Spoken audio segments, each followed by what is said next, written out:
Assalamualaikum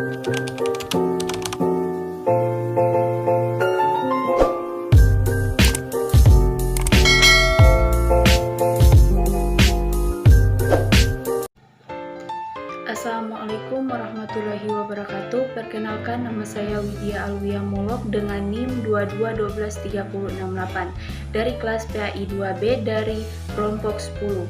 Baiklah, di sini saya akan membahas materi mengenai memahami sejarah pertumbuhan dan perkembangan pendidikan Islam di Nusantara. Di sini saya akan membahas 4 poin. Poin yang pertama, sejarah pendidikan Islam di Nusantara. Poin yang kedua, dampak pendidikan Islam dari segi politik, sosial, dan budaya. Poin yang ketiga, bentuk dan bukti lembaga pendidikan Islam. Dan poin yang terakhir yaitu periodisasi pendidikan Islam di Nusantara.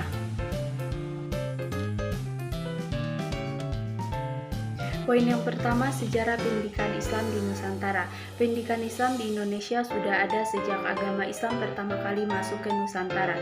Pertumbuhan pendidikan Islam setelah kemerdekaan Indonesia itu sangat cepat, khususnya di wilayah Pulau Jawa, Sumatera, Kalimantan atau daerah pesisir, Sulawesi, Lombok, Sumbawa, dan Maluku Utara. Di sana perkembangan Islam sangat pesat.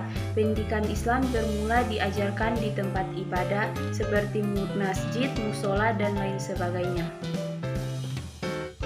Transformasi ilmu pengetahuan, terutama ilmu keislaman atau pendidikan Islam, telah berlangsung sejak masuknya Islam di suatu wilayah, di mana Islam mulai diterima, diajarkan, dan diamalkan oleh pemeluknya. Demikian halnya yang terjadi di Indonesia. Hasil seminar masuknya Islam di Indonesia yang dilaksanakan di Medan tahun 1963 menginformasikan bahwa Islam masuk ke Indonesia pada abad 1 Hijriah yang dibawa oleh para pedagang dari Arab. Dari penjelasan itu dapat disimpulkan bahwa pendidikan Islam dimulai sejak munculnya agama Islam yang dibawa oleh pedagang-pedagang Muslim. Dampak pendidikan Islam dalam segi politik, sosial, dan budaya. Yang pertama, pendidikan Islam dalam segi politik. Sering dilupakan oleh kalangan pendidik bahwa salah satu aspek penting dalam pendidikan Islam adalah aspek politik. Dalam aspek ini dijelaskan hubungan antar masyarakat dengan pemerintahan, hubungan antar negara, hubungan antar organisasi, dan sebagainya. Atas dasar ini, antara pendidikan Islam dengan politik punya hubungan erat yang sulit untuk dipisahkan. Yang kedua, pendidikan Islam dalam segi sosial.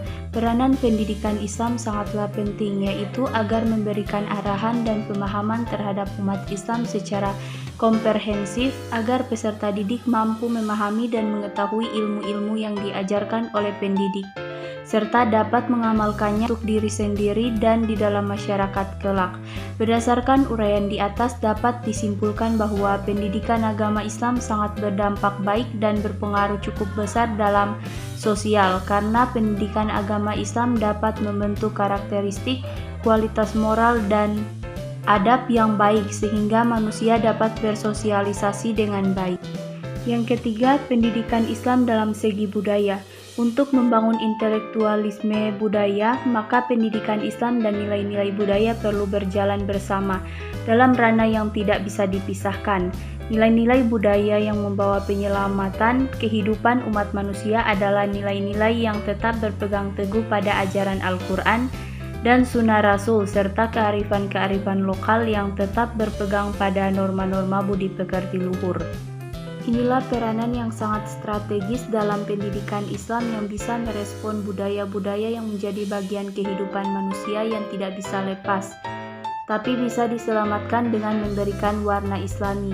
Berdasarkan uraian di atas dapat disimpulkan bahwa pendidikan Islam berdampak positif bagi budaya karena Islam dapat mewarnai budaya yang terus berkembang. Poin ketiga yaitu bentuk dan bukti lembaga pendidikan Islam. Yang pertama, lembaga pendidikan pesantren. Pesantren sendiri telah menempuh sejarah panjang, dari yang awalnya hanya menyebarkan ilmu, bertransformasi menjadi lembaga yang menanamkan nilai-nilai akhlakul karimah, membentuk karakter serta menerima bentuk kurikulum pemerintah dalam rangka menjawab kebutuhan masyarakat dan zaman. Lalu kemudian model pondok pesantren, yakni pondok pesantren modern. Yang kedua, lembaga pendidikan madrasah. Secara historis, keberadaan madrasah merupakan perkembangan lebih lanjut dari keberadaan masjid, sebab proses pendidikan yang berlangsung di masjid pada periode awal terhadap pendidikan, peserta didik, materi, dan metode pembelajaran yang ditetapkan sesuai dengan materi dari kondisi peserta didik. Poin yang keempat, periodisasi pendidikan Islam di Nusantara. Yang pertama, gambaran pendidikan Islam sebelum masa penjajahan. Sejak awal berkembangnya Islam, pendidikan menjadi prioritas utama masyarakat Muslim Indonesia. Islamisasi menjadi alasan utama melaksanakan pengajaran Islam, walaupun dengan cara yang sangat sederhana.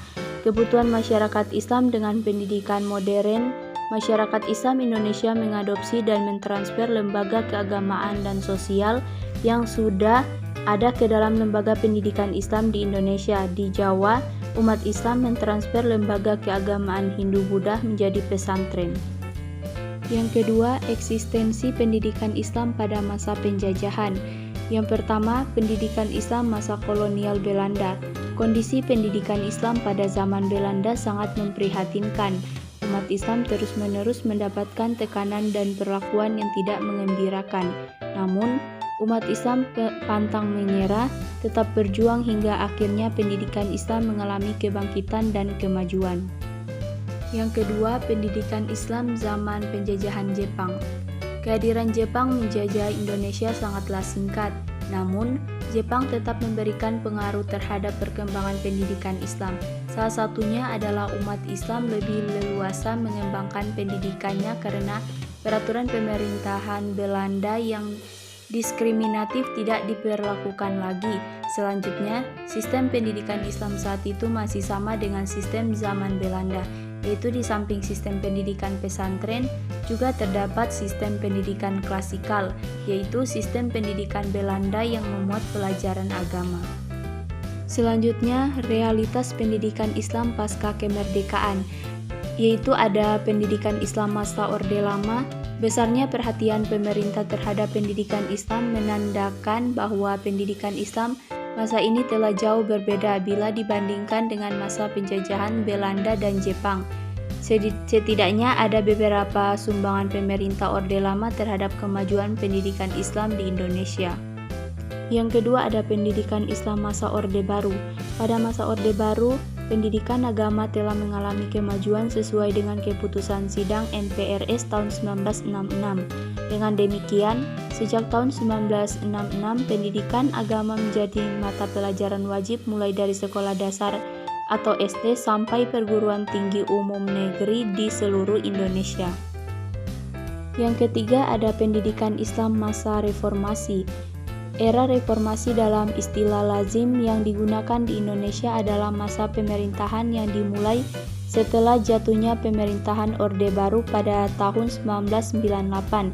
Sejalan dengan berbagai kebijakan yang ada, keadaan pendidikan Islam secara umum jauh lebih baik daripada keadaan pendidikan pada masa pemerintahan Orde Baru.